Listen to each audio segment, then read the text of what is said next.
Një histori e veçantë që lidh prejardhjen dhe gjuhën shqiptare pas më shumë se 4 shekujsh është rikthyer në Pogradec përmes vizitës së çiftit Kirano dhe Mikhail Siupur nga fshati Karakurti i rajonit të Odesës në Ukrainë. Ata kanë sjellë me vete emocionin e rikthimit në vendin e rënjve të tyre, duke folur gjuhën arbërore dhe duke ruajtur me krenari identitetin shqiptar që është trashëguar brez pas brezi. Çifti tregon se komuniteti shqiptar në Karakurt numëron mbi 3.000 persona që ende flasin shqip dhe ruajnë traditat, ndërsa aty funksionon edhe një shkollë ku fëmijët mësojnë gjuhën shqipe dhe kulturën e origjinës. Iknë nga Shqipëria, Bullgaria.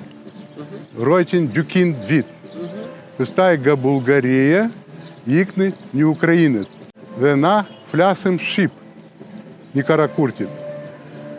Dhe flasim shqip dhe vajzërët, dhe gjimtë, dhe një vlicët, një mëhalët, flasim shqip më nërjatërti. Dhe të shi hapë një Karakurtit shkollë, shqip. Dhe uzhe zënë që mësonë një shkollët të flasën dhe të shkrunë, të këndonë shqip. Kam 3 gjim, një djalë, ishte artist. Dhe dy qupë, nëra ishte choreograf, nëra dizajner. Dinë shqip të gjithë, dinë. Nga mshati dunë të vinë.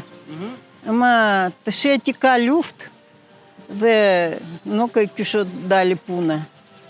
Na dume to të vinë dhe to dunë. Studiuesi Ledian Zeqollari thekson se komuniteti shqiptar në Karakurt ngjan me arbëreshët e Italisë, pasi ka ruajtur gjuhën dhe kulturën për shekuj me radhë. Shqiptarët e Ukrainës njihen si komunitet, pasi është një komunitet i cili ka rreth 400 vite që jeton sidomos në zonën e Odesës dhe janë kryesisht nga Shqipëria juglindore, nga zona e Pogradecit dhe e Korçës. Aso kohë u larguan gjatë pushtimit turk, por me ndihmën edhe të carit rus u strehuan në zonën e Karakurtit.